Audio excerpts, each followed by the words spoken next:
नमस्कार। आप सुन रहे हैं द बॉलीवुड रेडियो और मैं हूं आपके साथ आकाश। दोस्तों, किस्सा राजेश खन्ना का है और बात साल 1972 की। गुजरात के चित्रलोक सिने सर्किल ने हिंदी सिनेमा के कलाकारों को सम्मान देने का फैसला किया था और ये अवार्ड फंक्शन नवंबर 1972 में अहमदाबाद में होना था।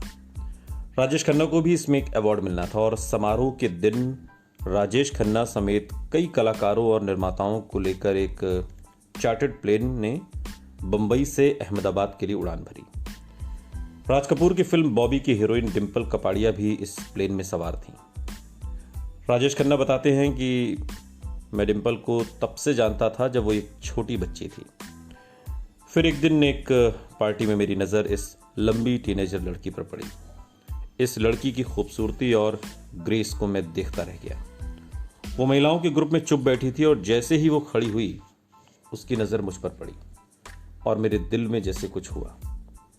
उस पल मुझे एहसास नहीं हुआ कि मेरी जिंदगी के मोहब्बत के पिछले सभी चैप्टर हमेशा के लिए बंद हो चुके हैं, कभी न खुलने के लिए।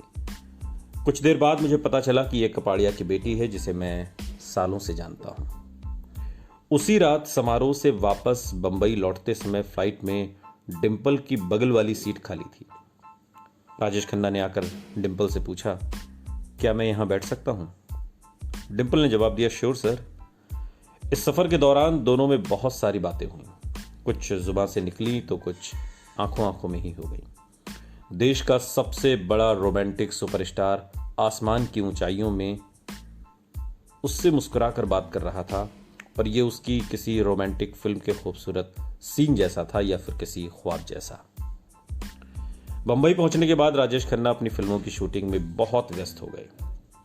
वो रोज देर रात घर लौटते, उनकी गैरहाजिरी में घर पर आने वाले फोन कॉल रिसीव करके उन्हें एक नोटबुक में लिखने का काम उनके सहायक प्रशांत रॉय का था।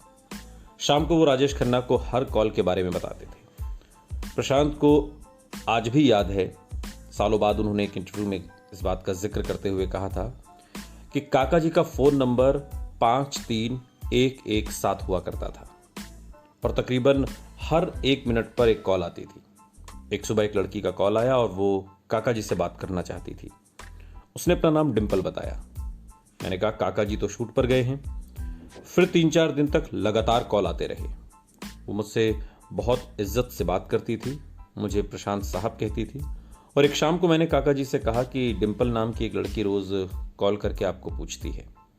काका जी मुस्कुरा दिए, बोले, हाँ, वो बॉबी की हीरोइन है, उसकी कॉल ठीक से अटेंड किया करो।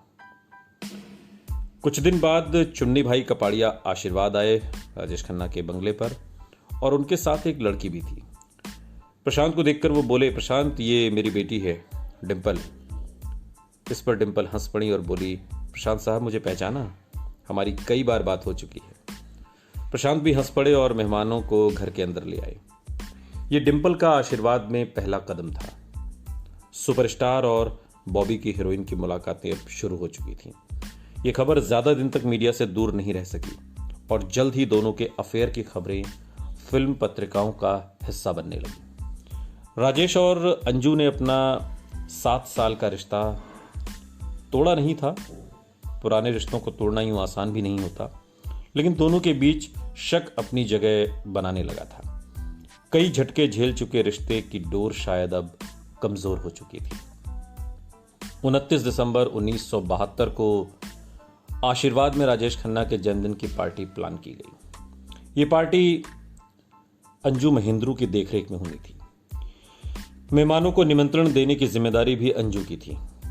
राजेश खन्ना के इंटरव्यू के मुताबिक अंजू महेंद्रू ने सबको बुलाया, लेकिन राजेश खन्ना की अच्छी दोस्त यानी कि डिंपल को नहीं बुलाया। राजेश खन्ना को जब पता चला कि अंजू ने डिंपल और उनके पिता को नहीं बुलाया तो उन्हें बेहद गुस्सा आया।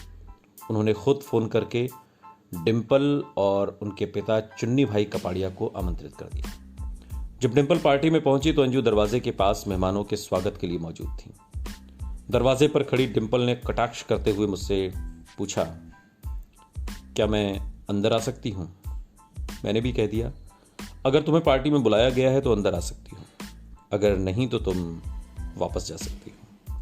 बाद के दिनों में अंजू महेंद्रू ने अपने एक इंटरव्यू में उस शाम को याद करते हुए कहा, राजेश और डिंपल के अफेयर की खबरें लगातार आती रहीं और इन खबरों से अंजू पहले से ही परेशान थी।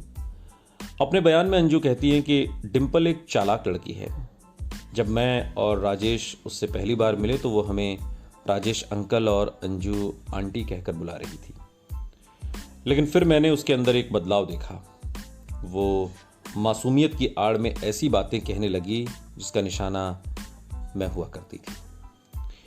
इस समय तक आते आते दिल ही दिल में राजेश खन्ना और अंजू महेंद्रू शायद ये बात पूरी तरह समझ चुके थे कि वो एक दूसरे के साथ अब और आगे का जीवन नहीं निभा सकते।